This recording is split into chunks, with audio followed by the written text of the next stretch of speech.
प्यारे बच्चों, आज की इस वीडियो में एक्सरसाइज 8.3 ट्रिग्नोमेट्री आज हम 6th पार्ट आपके सामने लाएंगे, जो कि एक इंपॉर्टेंट पार्ट है। यहाँ पर आप देखिए, इसमें एलएचएस और आरएचएस हमें इक्वल दिखाना होता है। लॉजिक वही है, you have to convert every term in sine and cos. अगर वो साइन एंड कॉस में ऑलरेडी होगी तो फिर हमें थोड़ा डिफरेंटली सोचना पड़ता है। तो यहाँ हम लेफ्ट हैंड साइड उठाएंगे पहले। अब देखिए, इसके अंदर रूट के अंदर टर्म्स इस वक्त दी गई है। तो आपको मैथ में अगर थोड़ा सा भी कॉन्सेप्ट अर्लियर क्लासेस में मिला हो, जब भी रूट के अंदर टर्म्स होंगी और हम चाहेंगे कि हमारा रूट रिमूव हो जाए, always go for a rationalization step. Rationalization करने से हमें रूट से छुटकारा मिल सकता है। तो रैशनलाइजेशन आपको पता ही है, क्लास 9th का कॉन्सेप्ट ही है। जो डिनोमिनेटर में दो टर्म्स हैं वही दो टर्म्स लिखनी होती है और इन बिटवीन साइन खाली चेंज करनी है। So it was 1 minus sine, we will write it as 1 plus sine है। तो यहाँ पर हम रैशनलाइज स्टेप इसलिए कर रहे हैं कि रूट के अंदर जो हमारी टर्म्स हैं, हम रूट से छुटकारा पाने की कोशिश कर रहे हैं। दैट इज वाई यहाँ पे मैं रैशनलाइजेशन स्टेप की तरफ भाग गया। इसके बाद होगा क्या, आप देखिए आराम से, आप देखिए रूट से हमें छुटकारा मिल गया होगा। बहुत ही आसान सा क्वेश्चन है, बहुत ही इंपॉर्टेंट क्वेश्चन भी है। न्यूमरेटर में 1 plus sine a 1 plus sine a 2 बार है, तो हम इसको 1 प्लस साइन ए होल स्क्वायर लिख सकते हैं।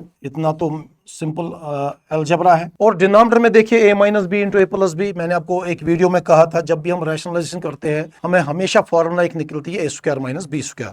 तो वही कॉन्सेप्ट यहाँ, a minus b into a plus b, we can write it a square minus b square. Hope this step is clear to all of you. Numerator में हमने क्या किया, 1 plus sine a 1 plus sine a 2 बार आ रहा था, तो हमने 1 प्लस साइन ए का होल स्क्वायर लिख दिया। और नीचे 1 minus sine a into 1 plus sine a, we are applying the formula a square minus b square, which can be written as a plus b times a minus b. Rationalization जब भी होती है binomial की, हमेशा ये formula आप याद रखेंगे। उसके बाद होगा क्या, न्यूमरेटर का अलग रूट लगेगा, डिनोमिनेटर का अलग रूट लगेगा। जैसे आपको पता ही है, under root of a divide by b, square root of a divide by b can be written as square root of a divide by square root of b. Class 8th 7th की चीजें हैं ये। तो 1 plus sine ए का whole square का जो है अलग रूट लगाएंगे न्यूमरेटर का। गौर से देखिएगा, फाइनल स्टेप ऑलमोस्ट यही होने वाला है। और नीचे 1 square can be written as 1 simple, और माइनस साइन स्क्वायर ए, और उसका भी अलग से अपना स्क्वायर रूट लगेगा। Hope this step is clear. अब देखिए, न्यूमरेटर में जो स्क्वायर और रूट है वो कैंसिल हो जाएगा, वो 1 प्लस साइन ए की शक्ल में आ जाएगा। और यहाँ गौर से देखिएगा आप, फिलहाल हम इसको स्क्वायर रूट ऐसे रखेंगे। What is 1 minus sine square a? अगर आपके पास फर्स्ट आइडेंटिटी का कंसेप्ट है, sine square a plus cos square a is 1,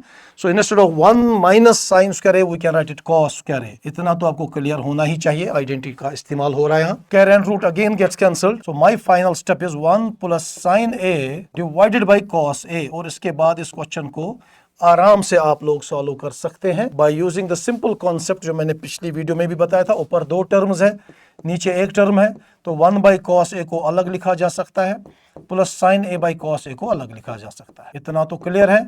ऊपर दो टर्म्स थी, नीचे एक टर्म है, तो हम इसको अलग अलग। तो what is 1 by cos a? That is sec a. And what is sine a by cos a? That is tan a. और मुझे लगता है कि यही हमारा सोल्यूशन, शायद गालिबन अगर हम देखेंगे, वी विल चेक कि हमें क्या मांगा गया था। इसमें हमारा RHS, हाँ बिल्कुल यही है, सेक ए प्लस टेन ए। तो मेरे ख्याल से हम इसका आंसर देने में बिल्कुल ही कामयाब हो गए हैं, और बिल्कुल आसान के स्टेप्स के साथ। तो इसमें सबसे इंपॉर्टेंट चीज यही देखनी थी, स्क्वायर रूट के अंदर आपको अगर कोई टर्म होगी, इस स्क्वायर रूट से आपको छुटकारा मिलने के लिए रैशनलाइजेशन स्टेप हो जाएगा। उसके बाद सिंपल आइडेंटिटी इसकी हमने यूज कर दी है। तो मुझे लगता है ये 10 के 10 पार्ट्स जो है, एक स्टूडेंट नॉर्मली अगर 1-2 बार प्रैक्टिस करे तो इंशाल्लाह ये, और ये क्वेश्चन मैंने कहा था, ये 100% चांसेस होते हैं। चांसेस क्या, 100% एश्योरेंस है कि एक पार्ट इन 10 में से एग्जाम में पूछा जाएगा। तो hope you like the solution of this part. Thank you, have a nice day.